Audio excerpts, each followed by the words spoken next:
дундаас онцгойроод ийм жаахнасаа олон сайхан хэлийгтэй болж байна.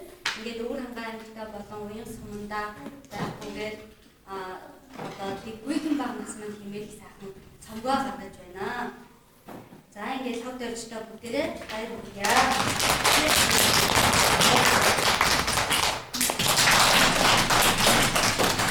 Өнөөдөр тавталчван бидний зориулж ямар дуугаар хэлбэх вэ?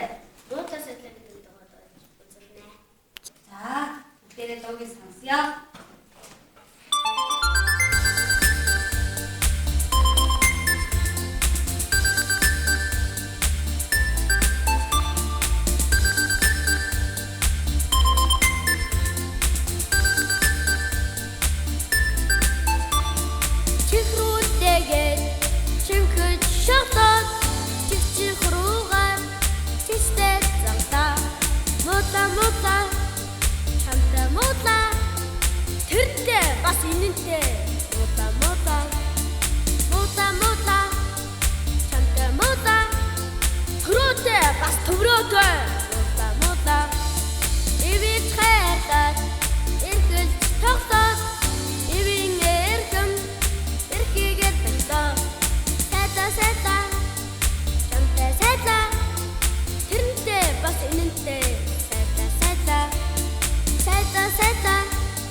Чамтай муута болтоотой